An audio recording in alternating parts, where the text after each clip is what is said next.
Contraception का scenario आप बता रहे हैं, और इसी तरह से जो पोस्टपार्टम कॉन्ट्रासेप्शन है वो, लेकिन above all is the use of medical eligibility criteria circle. जो इसका एक सर्कल जो बना हुआ होता है, जो वो है व्हील बेसिकली, जिसको हम कहते हैं मेडिकल एलिजिबिलिटी क्राइटेरिया व्हील जो है WHO का।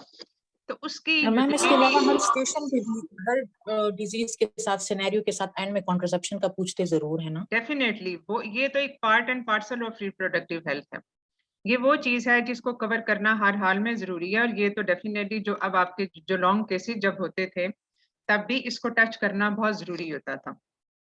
लेकिन इसमें कुछ बेसिकली जो मैंने डेफिनेशंस कवर की हैं वो, और बाकी किस फॉर्मेशन में ये आ सकता है एक्सटेंडेड टॉक्स में या इवन MCPS वालों के लिए टॉक्स में, और इसमें जो मेडिकल एलिजिबिलिटी क्राइटेरिया वाला जिसको मैक डील भी हम कहते हैं, तो उसको कैसे हमने यूज करना है, and it can be used at any level. यानी इसको उसका हो सकता है वो व्हील भी आप पड़ा हुआ और उसके साथ कोई सिनेरियो भी पड़ा हुआ हो। तो ये सारी चीजें हैं जो कि जिनको थोड़ा थोड़ा सा टच करने की जरूरत है। तो इसमें हम उस डिटेल में नहीं जाएंगे कि कॉन्ट्रासेप्शन मेथड कौन कौन से हैं, और मतलब जस्ट वो लेक्चर वाली फॉर्मेशन नहीं होगी। और इसमें दूसरी चीज ये कि क्या इसमें कॉन्ट्राइंडिकेशन है या साइड इफेक्ट्स क्या हैं, that all is written in your books, उसको भी टच करने की जरूरत नहीं है। तो इसमें जो एग्जाम सिनेरियो के हिसाब से जो इम्पोर्टेंट चीजें हैं वो हम इसको थोड़ा सा टच कर लेंगे।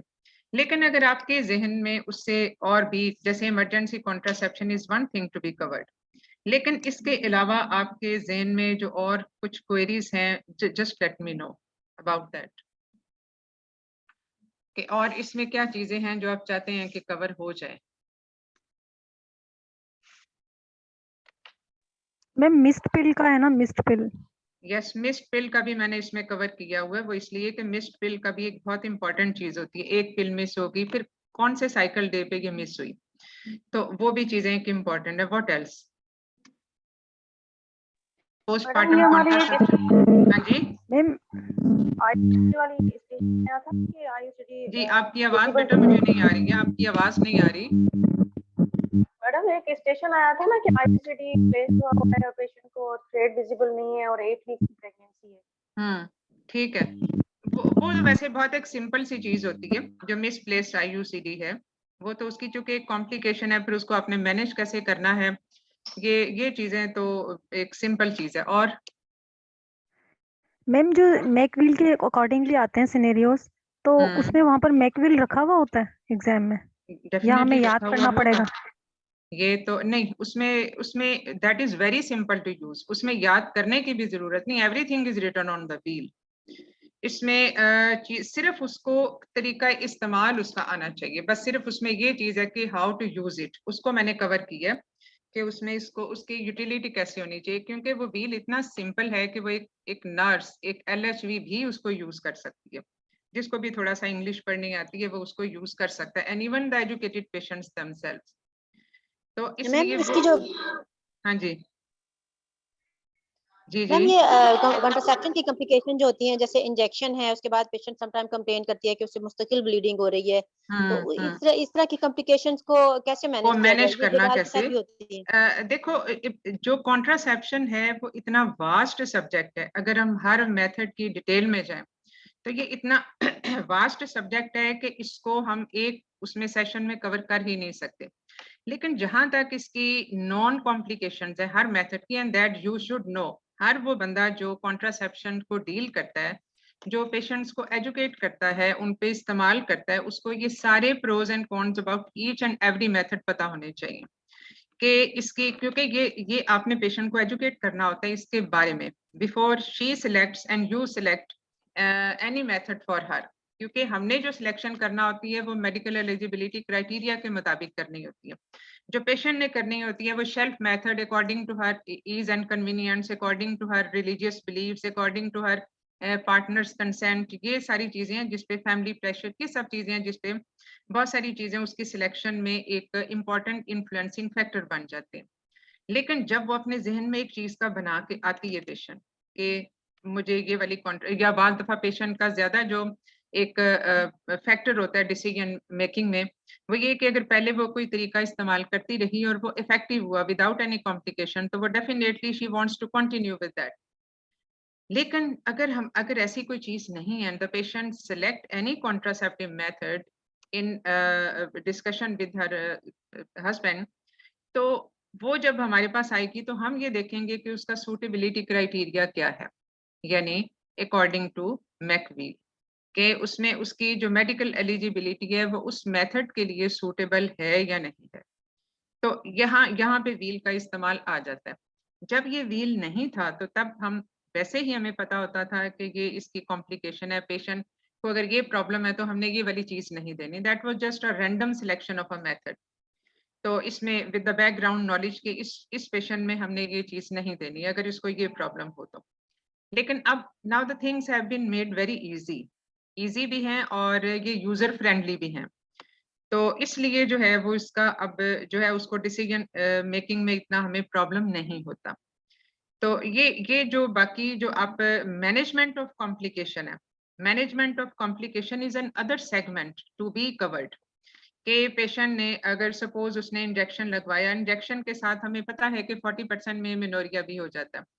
Almost in 33% of the patients continuous withdrawal bleeding of and on के चलती रहती है, और उनको हमने कैसे मैनेज करना है, the patient has to be informed beforehand before using that particular method so that she doesn't become anxious के अब ये क्या हो गया। तो इसलिए उसमें फिर उसकी मैनेजमेंट को हमने कैसे करना है, फिर उसमें बहुत सारी चीजें हैं जो कि इसमें कवर होने वाली हैं।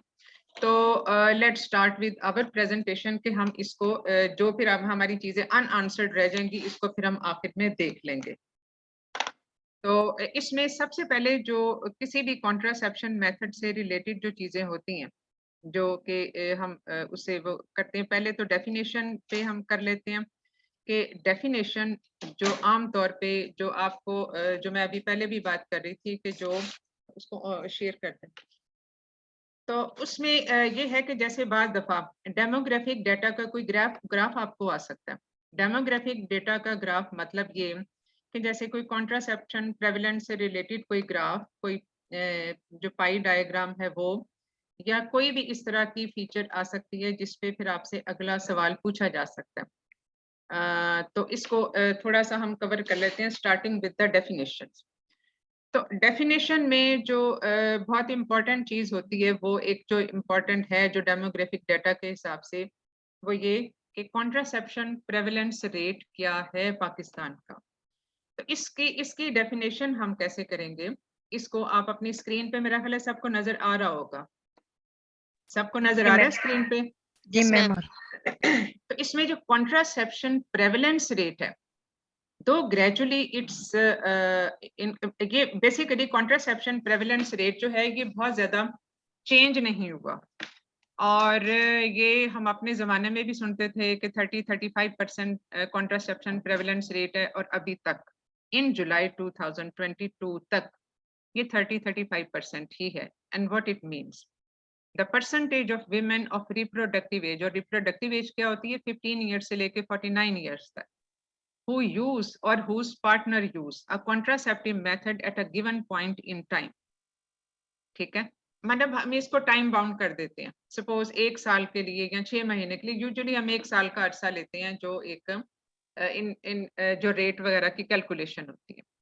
तो ये हमारी कंट्री में 30 to 35% है जो कि रेट है कॉन्ट्रासेप्शन प्रेवलेंस रेट।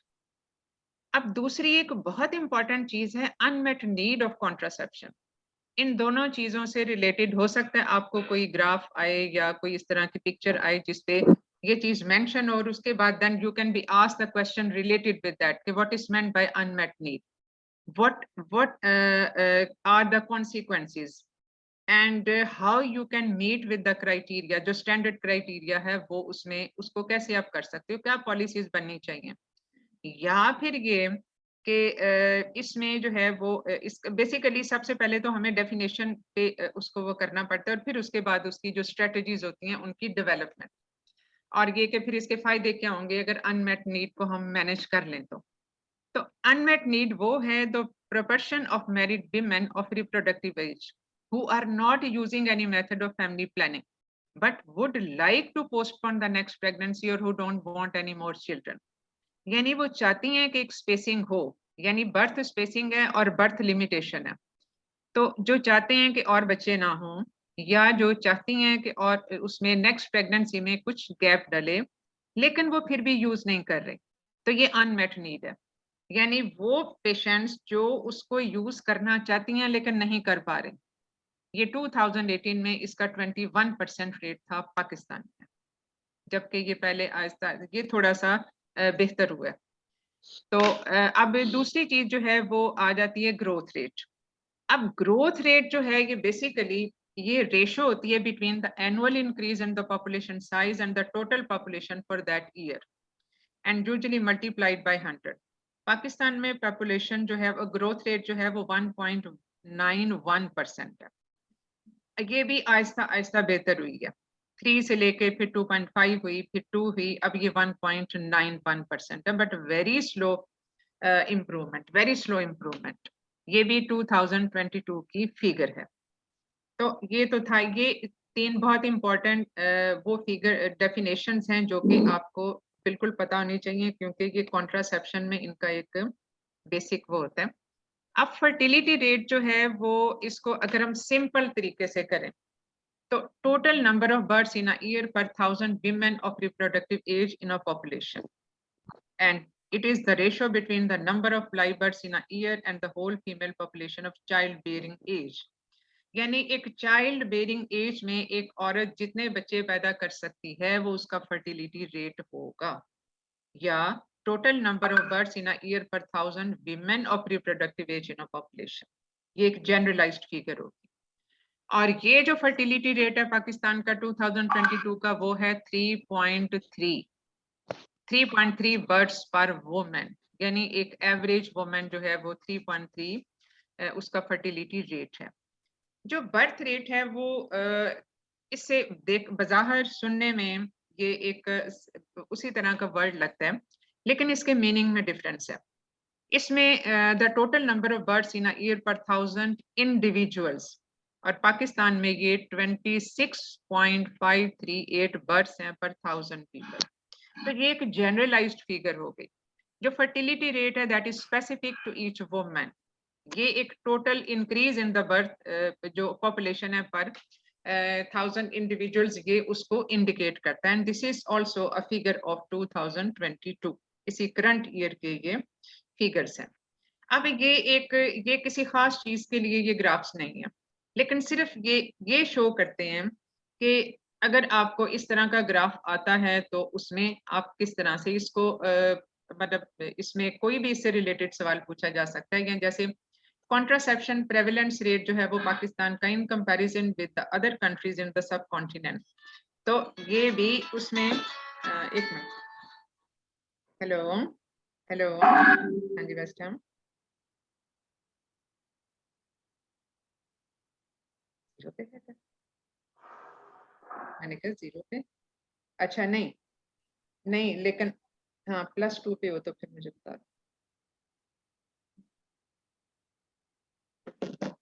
हाँ सोन भी एक डिलीवरी के लिए भी कॉल आ जाएगी एनीवे। तो इसमें जो है ये कॉन्ट्रासेप्शन प्रेवलेंस रेट जो है वो इतना इसका बनता है। मतलब इस तरह से आपने इससे रिलेटेड क्वेश्चन आपको आ सकते हैं। और अगर आप ये पाकिस्तान का नहीं है लेकिन just to show the graph के इस तरह से भी अगर हो तो इसमें अनमेट नीड को अगर ये शो किया हुआ है कि ये इतने % अनमेट नीड है, ये पाकिस्तान के बेसिकली एक खास एरिया का है, एक लिमिटेड है, ओवरऑल पाकिस्तान का नहीं है लेकिन पाकिस्तान के एक लिमिटेड एरिया का, स्पेसिफिक एरिया का। तो उसमें 30% जो अनमेट नीड है इसकी सिग्निफिकेंस क्या है, how you can improve it, या इसमें इम्प्रूवमेंट के बाद उसके फायदे क्या होंगे और क्या स्ट्रेटजीज या पॉलिसीज इसमें अडॉप्ट करनी चाहिए, और अगर ये अनमेट नीड को हम एड्रेस नहीं करते तो उसके कॉन्सिक्वेंसेस क्या हो सकते हैं। तो अनमेट नीड को अगर हम मैनेज कर लेते हैं तो ये उसके फायदे होंगे कि 55 मिलियन अनवांटेड प्रेगनेंसी, यानी वो जो सारी अबॉर्शन की चीजें, वो सब चीजें अनइंटेंडेड प्रेगनेंसी वाली जो चीजें हैं वो सब की सब मैनेज हो जाएंगी। जो कि एबॉर्शंस हैं, मैटरनल डेथ्स हैं, और उसके अलावा जो मैटरनल डेथ से रिलेटेड जो सीक्वल हैं वो। अब इसमें जब हम कॉन्ट्रासेप्शन से रिलेटेड बात करते हैं तो उसमें एक होता है, एक आपने अपनी बुक्स में भी पढ़ा होगा और सुना भी होगा, उसमें हमने जो चीज बतानी होती है पेशेंट्स को, वो बहुत इंपॉर्टेंट चीज होती है कि फेलियर रेट क्या है। फेलियर रेट का मतलब ये है कि percentage of users who have an unintended pregnancy during the first year of use, यानी उस तरीकाकार को इस्तेमाल करते हुए भी पहले साल में सबसे ज्यादा एफिकेसी होती है, खासतौर पे हार्मोनल जो लार्क वाले मेथड है उनमें सबसे ज्यादा मैक्सिमम एफिकेसी फर्स्ट ईयर में ही होती है। तो during the first year of use कितने पेशेंट उसको इस्तेमाल करते हुए भी प्रेग्नेंट हो गए, this is basically in turn depends upon the perfect use and the typical use. Perfect use वो है जो कि as it is by book according to the SOPs जो हैं वो उसके मुताबिक इस्तेमाल किया जाए वो तरीका, एंड कंसिस्टेंटली यानी बीच में छोड़ा ना जाए, उसको रेगुलरली इस्तेमाल किया जाए। अब टिपिकल यूज वो है जो कि रियल लाइफ यूज है, पेशेंट बाल दफा कैजुअल हो जाता है उसके बारे में। तो when the method is not used consistently or perfectly, यानी perfectly not according to the schedule जो कि उसमें उसको करना चाहिए, और consistently यानी वो मुस्तकिल उसको नहीं करता, off and on use है। तो जब भी हम contraception की बात करते हैं at the level of patient, at the level of healthcare providers, तो उसमें जो कुछ चीजें जो हमने बहुत इंपॉर्टेंटली कंसिडर करनी होती है वो method, safety and contraindication. Safety में उसके सारे साइड इफेक्ट्स आ जाते हैं, कॉन्ट्राइंडिकेशन में वो जिन कंडीशंस में उसको बिल्कुल हम यूज नहीं कर सकते, तो ये इसमें कॉम्प्लिकेशन और कॉन्ट्राइंडिकेशन दोनों कवर हो जाएंगे। फिर फेलियर रेट की हमने बात कर ली कि फेलियर रेट जो है वो उसको हम बताएंगे कि अगर इस तरह से यूज करोगे तो इसका फेलियर रेट इतना है, और ये हम बताते हैं पेशेंट को। फिर जो पेशेंट इंटरवल कॉन्ट्रासेप्शन चाहते हैं, यानी जो कि फॉर शॉर्ट टाइम और लॉन्ग टाइम, उसमें रिटर्न टू फर्टिलिटी भी एक इम्पॉर्टेंट चीज होती है। पेशेंट सवाल पूछता है कि इसको छोड़ने के कितनी देर बाद कंसेप्शन हो सकती है। तो यूजुअली सारे ही हार्मोनल नॉन हार्मोनल मेथड्स का अर्ली रिटर्न टू फर्टिलिटी हो जाता है, लेकिन इंजेक्शन डिपो-प्रोवेरा जो है वो उसमें डिलेड हो जाता है, even sometimes for 7 to 12 months भी इतना उसका डिले हो जाता है फर्टिलिटी रिटर्न। तो इसमें जो एक्सट्रीमली इफेक्टिव मेथड होते हैं ये पेशेंट को हम बताते हैं कि अगर फर्ज किया उसके ज़हन में कोई तरीका है और कि बेसिकली फेलियर रेट से ही रिलेटेड है, this is linked with the failure rate. जो मेथड्स पेशेंट के ऊपर डिपेंड नहीं करते, यानी जिसमें टिपिकल यूज वाली बात नहीं है, वो परफेक्ट यूज ही होता है, यानी one time insert and forget, जैसे IUCD है, या जैसे आपने इंजेक्शन लगा दिया या इम्प्लांट्स लगा दिए या sterilization basically is the final answer. तो इन सारे तरीकों में परफेक्ट यूज और टिपिकल यूज का फेलियर रेट एक ही जैसा होता है। सिर्फ इंजेक्शन चूंकि 3 महीने बाद लगना है तो वो पेशेंट कभी कभी भूल सकता है, तो इसका थोड़ा सा फर्क हो जाता है, बाकी सब में एक ही जैसा होता है। तो these are the extremely effective method. यहाँ पे पेशेंट के ऊपर ये डिपेंडेंट मेथड्स हैं, तो ये भी अगरचे being hormonal methods are very effective but less as compare to these जो लार्क मेथड में आते हैं, ये उसके मुकाबले में कम होती हैं। अब how to choose a method, इसमें एक तो पेशेंट अपने ज़हन में, जो हम अभी शुरू में बात कर रहे थे कि पेशेंट ने खुद एक सिलेक्ट किया मेथड, या अपने हस्बैंड के साथ जो है उसके साथ डिस्कस करके उसने सिलेक्ट किया मेथड, लेकिन this has to be combined with the medical eligibility criteria which will be decided usually by the healthcare provider. But sometimes अगर पेशेंट पढ़ा लिखा है और उसको थोड़ा सा इसकी सेंस है, नो हाउ कि इसमें कैसे इसको कर सकते हैं, तो even they can choose themselves। और इसमें तो बाज़ दफा मेडिकल एलिजिबिलिटी क्राइटेरिया की एप्स भी होती हैं जो मोबाइल पे यूज की जा सकती हैं।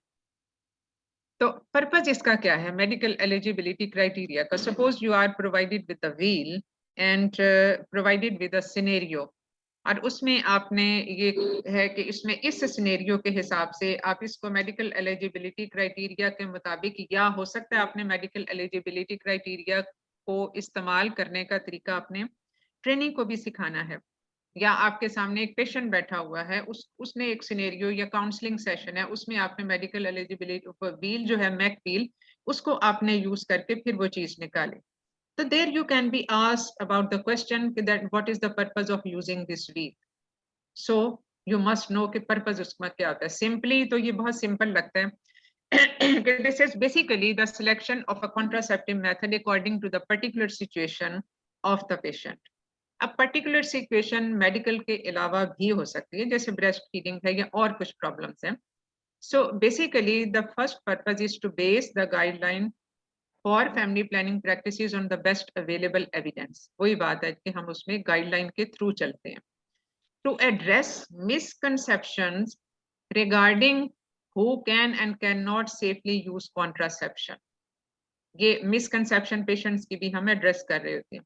To reduce medical barriers, to improve access and quality of the care in the family planning, यानी हम ये बेस्ट एविडेंस प्रैक्टिसेस के लिए हम ये इस्तेमाल करते हैं। तो इसमें 4 कैटेगरीज होती हैं according to the MEC wheel या WHO मेडिकल एलिजिबिलिटी क्राइटेरिया। और ये जो सब चीजें हैं जो WHO ने ये डिजाइन किया, ये टाइम टू टाइम इसको रिव्यू भी किया जाता है। तो इसमें ओवरऑल देयर आर 4 कैटेगरीज। जो 1 और 2 हैं इसमें usually the patient can use, अगर इसमें थोड़ा सा ये होता है कि यूज उसका जो है वो आउटवे, उसके एडवांटेजेस आउटवे द रिस्क, तो इसमें बिल्कुल सेफ है जो ग्रीन वाला है। फिर उसके बाद ये जो नंबर 3 है, इसमें जनरली हम यूज नहीं करते unless it is specifically required for a certain condition. तो इसमें यूजुअली हमने इसको यूज नहीं करना। तो क्लिनिकली जब हम इसको जज करेंगे तो फिर with precautions it can be used and the patient has to be monitored off and on time to time. लेकिन अगर हम क्लिनिकली जज उसको नहीं कर रहे तो पेशेंट अपने ऑन पे उसको ये तरीका इस्तेमाल नहीं करना चाहिए with the limited clinical judgement. And the 4 is absolutely contraindicated, यानी with the complete evaluation and with the clinical judgement and with limited clinical judgement, दोनों चीजों में इसको absolutely not to be used. तो ये ग्रॉसली आपको एक उसका फायदा या उसका जो पर्पस है वो आपको मैक व्हील का बता देता है। अब इसमें अगर आप इस व्हील को, मेरा ख्याल है आप सब में से सब ने देखा ही होगा ये व्हील, क्या सबकी नजरों से गुजरा हुआ है ये व्हील? Yes ma'am. हाँ जी मैम। तो इसमें इसका एक बाहर वाला ये होता है इनर सर्कल, ये इन जिसको आप घुमा सकते हैं उस आउटर सर्कल के साथ। ये जो सर्कल है ये घूम सकता है इसके ऊपर। ये जो है इसकी हेलो फर्स्ट टाइम, अच्छा चलो बेटा मुझे थोड़ी देर के लिए जरा डिलीवरी के लिए नीचे जाना है, तो अगर आप आधा घंटा मुझे लग जाएगा, तो कैन यू वेट या हम इसको नेक्स्ट टाइम के लिए रख लें? मैम नेक्स्ट टाइम, हाँ नेक्स्ट टाइम रख लें, कोई बात ma'am we can wait. Madam wait कर लेते हैं, मैम वेट कर लेते हैं, मैम वेट कर लेंगे। अगर वेट कर लेते हो तो मैं बस अभी, क्योंकि मैंने नीचे ही जाना, डिलीवरी करके फिर वापस आ जाऊँ, ठीक है? ठीक है मैडम, ठीक है, वेट कर लेते हैं। कंसल्ट